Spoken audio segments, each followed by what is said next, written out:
Welcome to the Two Guys in a Cooler channel. My name's Eric. Thanks for joining me on this crazy salami adventure. This particular version is going to be a black garlic salami. And if you've seen any of my other videos on this channel or on my other channel, then you know I love black garlic. And I love putting it into all kinds of crazy things. So what we're going to be doing today is putting black garlic into a cured, dry-aged salami. And so without further ado, let's get started. The first thing we did is we separated our lean pork from our fat. And I basically took a piece of pernil, cleaned off all of the silver skin, veins, arteries, set it to one side, and now I'm doing the same with my back fat.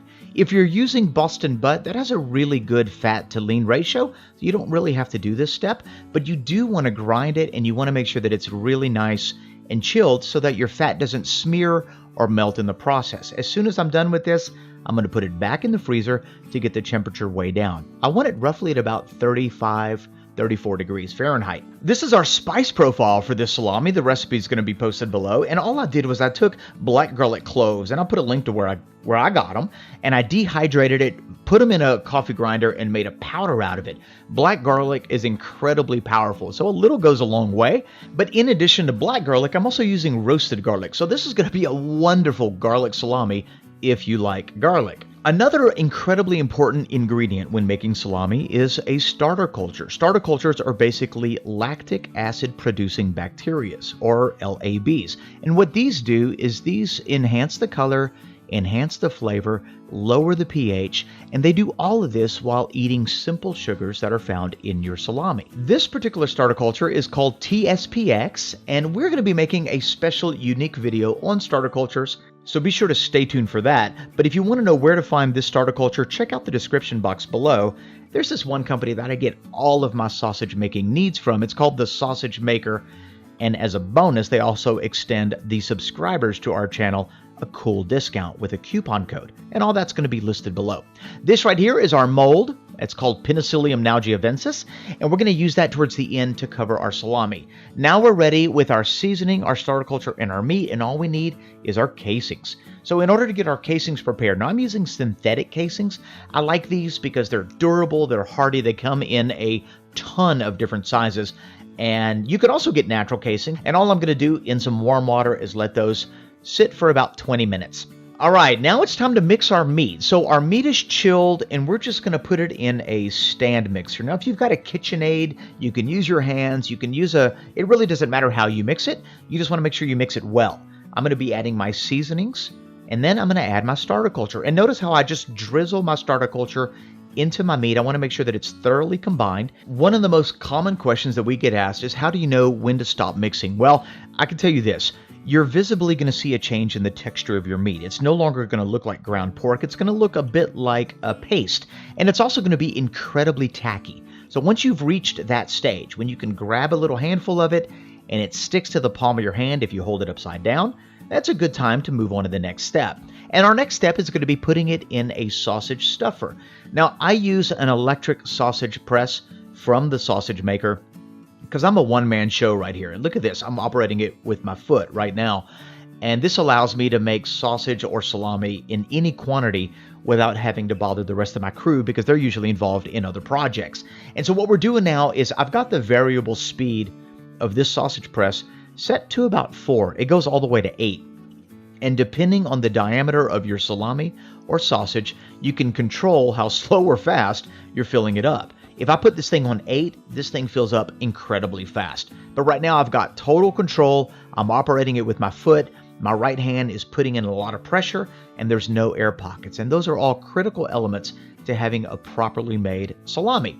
So after I'm all done, I'm going to have a little bit of mince left over. I want to take that mince, set it to the side, and wrap it in some cellophane, because we're going to test the pH of that later on in the process. And this is going to keep us from having to disturb the salami that we've already got going on. Now, with my sausage pricker, I'm going to prick my sausage. And this is going to do a couple of things. If there are any little air pockets, it gets rid of them. But it also helps the casing stick to the meat. It also helps for proper ventilation and moisture release. Once I record the green weight, I'm going to tag my salami. And for me, I like to record the original starting weight, and then I like to record the target weight. Now, I like to dry my salamis to 38 to 40%, but technically, if you like a softer salami, 30% is sufficient. If you like harder salami, 40 to 42% is good. This is that little bag of mince that I wrapped in cellophane, and we're going to let those ferment for anywhere between 48 to 72 hours. What we're doing now is we're brushing on that Penicillium nalgiavensis that we prepared earlier in the process, and this is just going to go ahead and give it a jump start for mold development. Now here's the controllers that I'm using in my fermentation chamber. A fermentation chamber is literally just a box in which we can control the temperature and the humidity. That green unit, I have the refrigerator plugged right into it, and it's going to turn the fridge on and off based on my preset values. It reads the temp and then adjusts whether or not the fridge needs to be on or off. The blue unit, now that controls the humidity. So I have a humidifier and a dehumidifier plugged into it. And right now I've got my humidity set at 86%. And so it either cuts the humidifier on or cuts the dehumidifier on depending on where the unit is at inside that chamber. After about 48 hours, I'm going to test my pH. This is going to allow me to determine whether or not it's ready for me to proceed to the next step. What I'm looking for is anything between 5.1 and 5.3. If I let it go below 5.1, I start to get a more acidic sausage, and then I lose some of the benefits of the bacteria. If it's over 5.3, then my salami is not safe to eat. So pH is really important when it comes to making salami.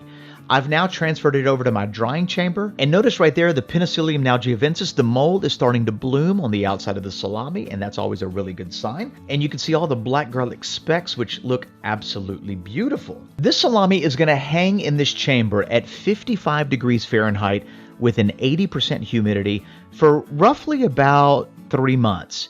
The amount of time that it takes to dry salami is completely dependent on how thick your salami is, not necessarily how long. If you have a relatively thin salami, it's going to dry in anywhere between 3 to 6 weeks. If it's a thicker salami, a larger diameter, it's going to take anywhere from 6 weeks on up, depending on your conditions. This is a picture of what my chamber looks like after about 4 days in the drying process. And as you can see, the Penicillium nalgiavensis has covered up the entire salami and everything looks exactly as it should. So now it's a waiting game. And as soon as it's ready, I'm going to post a reveal video, so be sure to check it out. If you're new to this channel, hit that subscribe button and that notification bell, because we not only are going to be revealing that black garlic salami, we have an entire slew of really cool charcuterie projects lined up. Be sure to check out the description box for all the details about this video. Thanks for watching. If you have any questions, leave them in the comment section below. If you like this video, give it a thumbs up. And if you have any suggestions for some crazy salami in our new series, leave them in the comment section below as well.